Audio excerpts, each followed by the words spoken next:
Avant de plonger dans l'histoire intense d'aujourd'hui, un petit rappel. Plus de 90% de nos spectateurs regardent nos vidéos sans être abonnés. Si vous aimez ce genre de contenu, prenez une seconde pour vous abonner et activez la cloche pour ne rien rater. Et si vous trouvez cette histoire captivante, n'oubliez pas de liker la vidéo, ça nous aide énormément. Je m'appelle Élise et ce que je vais vous raconter n'est pas une histoire inventée, ni un conte pour apitoyer. C'est ma vérité, mon histoire, celle d'une femme qui a tout donné, tout sacrifié et qui a vu son monde s'écrouler pour mieux le reconstruire, pierre après pierre. Mais cette fois selon ses propres règles. J'ai rencontré Julien à l'université. J'étais une fille sérieuse, ambitieuse, avec des rêves simples. Une vie paisible, une famille unie, un amour sincère. Julien avait ce charme désinvolte, ce sourire un peu naïf mais séduisant, et cette manière de me regarder comme si j'étais la seule personne qui comptait. Il m'a vite convaincue qu'il m'aimait. Peut-être que je voulais tellement y croire que j'ai ignoré les premiers signaux. Sa possessivité, son besoin constant d'être admiré, ses silences prolongés suivis d'excuses parfaites. Mais je n'étais qu'une étudiante amoureuse, et lui, mon tout. Nous nous sommes mariés 2 ans après la fin de nos études. J'ai mis ma carrière entre parenthèses pour l'aider à lancer son entreprise. Je faisais les comptes, je gérais les rendez-vous, je lui cuisinais ses plats préférés. Et puis, un jour, j'ai découvert que j'étais enceinte. Le bonheur pur, je pensais. Une famille à 3, un rêve qui devenait réalité. Mais Julien changeait. Il rentrait plus tard. Son regard n'était plus le même. Il se dérobait à mes questions. Il disait être stressé, fatigué. Moi, j'étais enceinte. Je me réveillais la nuit. Je pleurais souvent sans comprendre pourquoi. Je pensais que c'était les hormones. Mais, au fond, je savais. Une femme sait toujours. Quand notre fille est née, je croyais que ça allait tout réparer. Mais non. Julien était là sans être là. Il regardait son téléphone plus qu'il ne regardait sa propre fille. Il fuyait la maison, les responsabilités, moi. Et moi, je m'enfonçais dans le silence, l'épuisement, la solitude. Ce n'est qu'1 an plus tard que j'ai su. C'était un matin comme un autre. Il avait laissé son ordinateur ouvert. Je ne suis pas de celles qui fouillent. Je déteste ça. Mais là, c'était comme si quelque chose me poussait à regarder. Et je l'ai vu. Des échanges de mails, des photos, des réservations d'hôtels. Une certaine Camille. Une collègue selon lui. Une amie. Il l'appelait mon échappatoire. Moi? J'étais quoi, alors? Sa prison? Je suis restée sans voix. Je me suis assise. Je tremblais. Mon cœur battait si fort que j'en avais mal à la tête. Je voulais hurler, tout casser. Mais je n'ai rien fait. Rien dit. J'ai attendu qu'il rentre. Ce soir-là, j'ai joué le rôle à la perfection. Sourire, dîner chaud, bisous à notre fille. Je l'ai regardé. Je l'ai observé. Et je me suis promis une chose. Il allait tout perdre. Pas en criant. Pas en pleurant. Mais en utilisant sa propre arme contre lui, le mensonge. Je savais que si je le confrontais, il nierait. Ou bien il pleurerait, supplierait, promettrait de changer. Je connaissais le manège.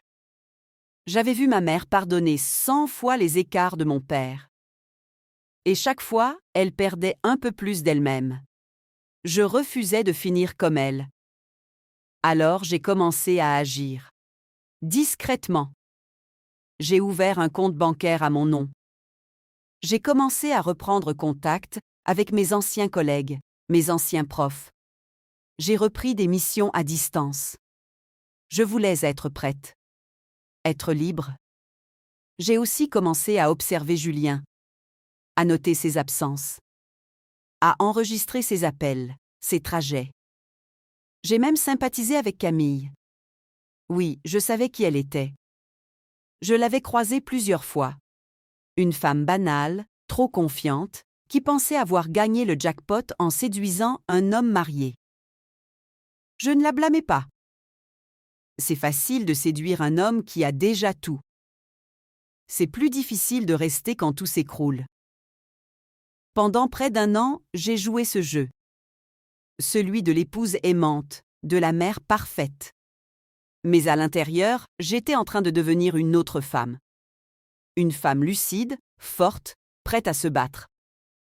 Puis, un jour, il a annoncé qu'il partait en séminaire pour 3 jours. Je savais qu'il mentait. Il allait passer le week-end avec elle. Cette fois, je n'ai rien dit. Je l'ai même aidé à faire sa valise. Je lui ai souhaité bon courage. Il m'a embrassée comme si tout allait bien. C'était la dernière fois qu'il me mentait en face. Dès qu'il a quitté la maison, j'ai mis en place la suite de mon plan. J'ai contacté un avocat.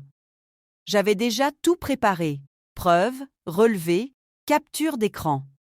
J'ai également engagé un détective pour suivre son week-end. J'avais besoin de plus, de tout. Et j'ai eu bien plus que je n'aurais imaginé. Non seulement il n'était pas avec une seule femme, il en voyait une autre encore, une 3e, plus jeune, une stagiaire. Il jouait à ce jeu depuis longtemps. J'étais juste celle qui ne regardait pas. Quand il est rentré, je l'attendais, avec un sourire. Je lui ai demandé s'il avait passé un bon séminaire. Il a dit que oui, et moi, j'ai simplement répondu « Parfait ». Parce que maintenant, c'est mon tour. Il n'a rien compris. Pas tout de suite. Il a vu mes valises. Il a vu que notre fille n'était pas là. Elle était chez ma sœur. Il a vu mes yeux. Et pour la première fois, il a eu peur. J'étais calme. Trop calme. Je ne lui ai pas crié dessus. Je lui ai simplement donné une enveloppe. Il l'a ouverte. Il y avait les preuves, les photos, les relevés, les copies des échanges et la lettre de mon avocat. Il a blêmi. Il a commencé à balbutier, à nier, puis à supplier. Je n'ai rien dit. Je l'ai laissé s'effondrer. Et je suis partie. C'était le début de ma revanche. Et ce n'était que le commencement. Les jours qui ont suivi mon départ furent à la fois douloureux et libérateurs. Douloureux parce que malgré tout ce qu'il m'avait fait, une partie de moi l'aimait encore. Ou plutôt, je croyais l'aimer. J'aimais l'idée de notre famille, de notre histoire, du futur qu'on m'avait promis. Mais ce futur n'existait plus. Il n'avait jamais été réel. C'était un mensonge bien emballé dans un sourire charmant et des promesses vides. Je suis allée m'installer chez ma sœur, Amélie. Elle a été mon pilier. Elle savait, sans que j'aie besoin de parler, que j'étais brisée.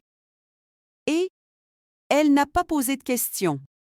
Juste sa présence suffisait. Ma fille, Lucie, avait à peine 3 ans, mais elle comprenait déjà que quelque chose avait changé. Elle me serrait plus fort, me regardait avec des yeux remplis de questions silencieuses. Je lui ai dit que maman et papa avaient du besoin d'espace, mais qu'elle n'avait rien fait de mal. Jamais. Pendant que Julien m'envoyait des messages, m'appelait sans cesse, essayant de m'expliquer, de m'attendrir avec des excuses bancales, moi je reconstruisais. En silence, mais avec une force que je ne me connaissais pas. J'ai trouvé un petit appartement, un 2 pièces simple, mais à moi. J'ai repris mon activité professionnelle à plein temps. J'ai retrouvé mes marques, mes compétences, ma voix. Et peu à peu, j'ai redécouvert Élise. Pas l'épouse, pas la mère, moi, la femme. Julien, de son côté, oscillait entre colère et supplication. Il m'envoyait des messages d'amour, puis des menaces voilées. Il disait qu'il allait se battre pour sa fille, pour nous. Mais il ne faisait que se battre pour son image. L'homme parfait qui perdait le contrôle. Un jour, il est venu frapper à ma porte. J'ai ouvert. Il m'a regardé comme s'il ne me reconnaissait plus. J'étais habillée simplement, mais avec confiance. J'avais changé. Pas physiquement, mais dans mon regard. Il a tenté de me toucher la main. Je l'ai retirée. « Je t'aime. Encore. » Élise, a-t-il murmuré. « Non, Julien. Tu aimes l'idée de moi. Mais tu n'as jamais su m'aimer. Je lui ai dit qu'il verrait sa fille.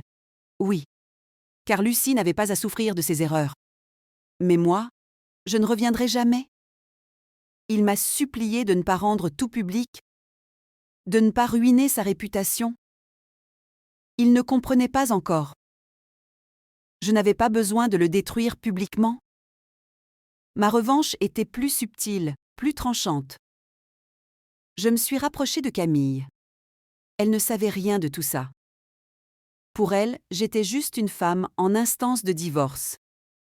Elle m'a proposé un café, naïvement.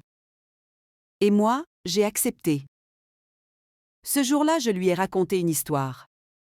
Celle d'un homme infidèle, menteur, manipulateur, sans donner de nom. Elle a ri jaune, croyant que je parlais d'un ami imaginaire, jusqu'à ce que je lui montre une photo. Une photo d'elle dans les bras de Julien.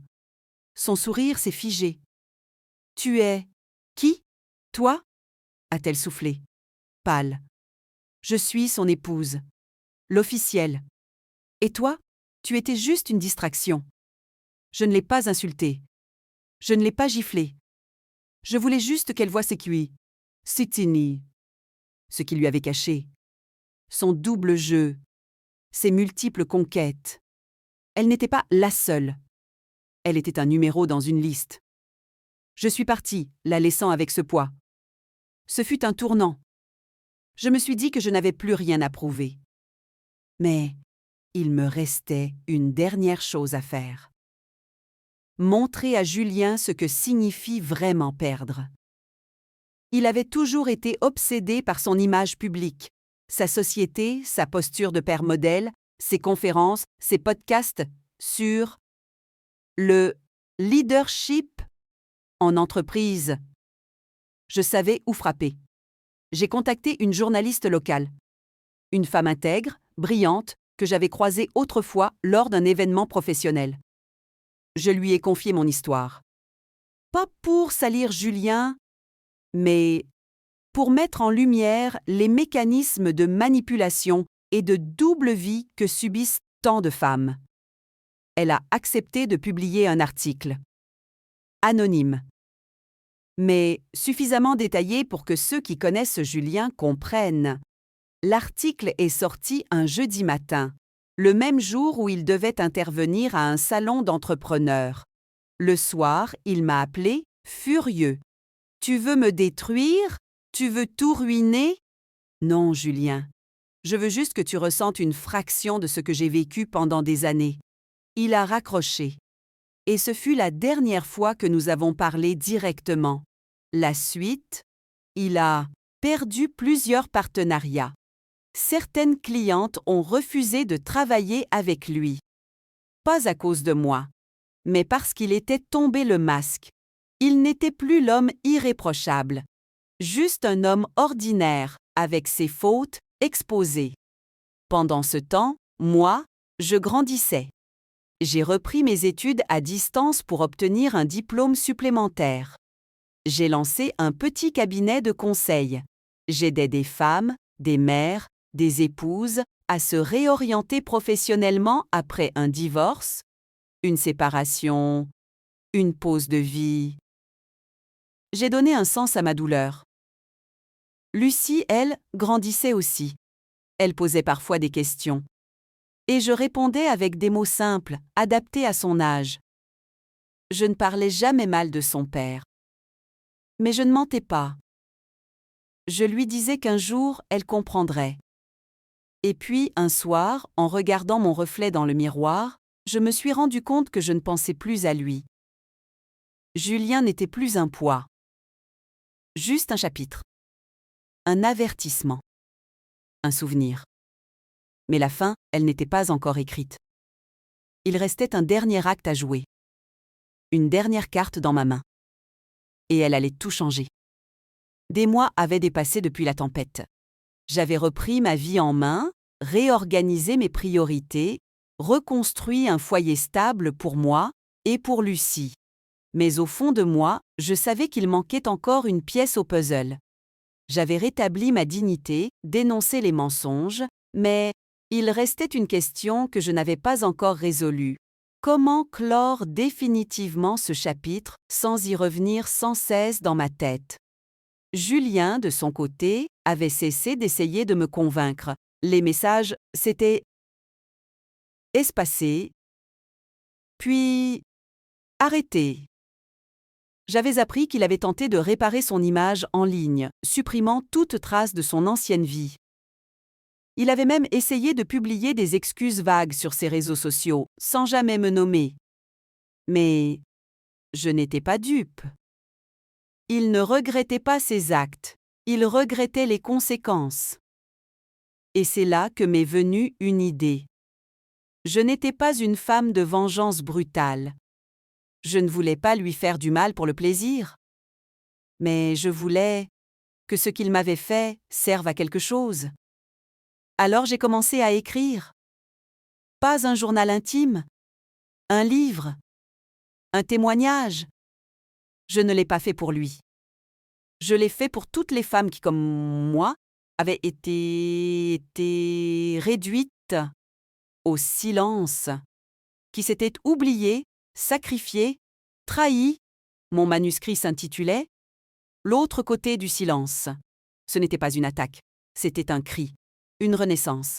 Pendant que j'écrivais, chaque mot me libérait un peu plus. Je revivais des souvenirs que j'avais enfermés si longtemps. Je revisualisais chaque scène, non plus comme une victime, mais comme une femme debout, capable d'affronter la vérité. J'ai terminé le livre en 6 mois. Puis je l'ai envoyé à une maison d'édition indépendante, sans trop y croire.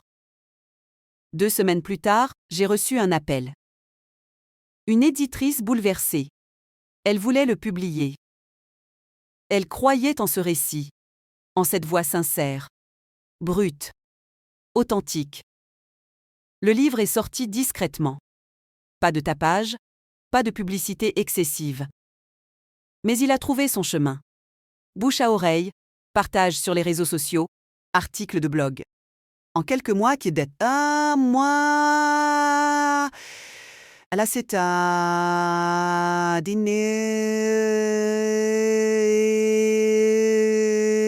milliers de femmes. Certaines m'ont écrit, d'autres m'ont remercié. Et là, j'ai compris. Ma plus grande revanche, ce n'était pas de le détruire. C'était d'utiliser sa trahison pour construire quelque chose d'utile, de puissant, de vivant. Un soir, j'ai été invitée à intervenir dans une conférence sur la reconstruction après l'abus émotionnel. Je me suis retrouvée sur scène devant des dizaines de femmes, certaines en larmes, d'autres pleines de rage. J'ai raconté mon histoire. Pas pour me plaindre. Pour leur dire que oui, on peut tomber. Mais qu'on peut aussi se relever. Et parfois, plus forte encore. Julien a appris pour le livre, bien sûr.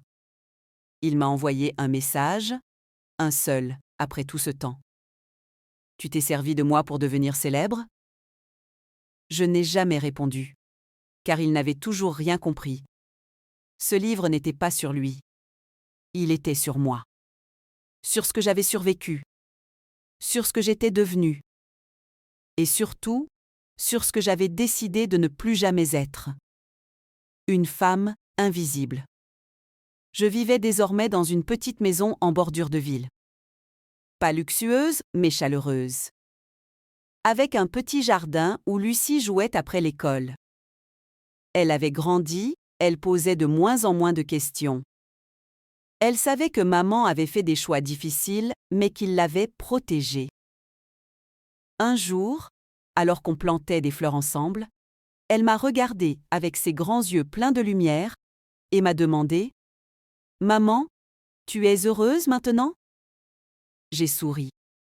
Un sourire profond, sincère, différent de tous ceux que j'avais eus auparavant.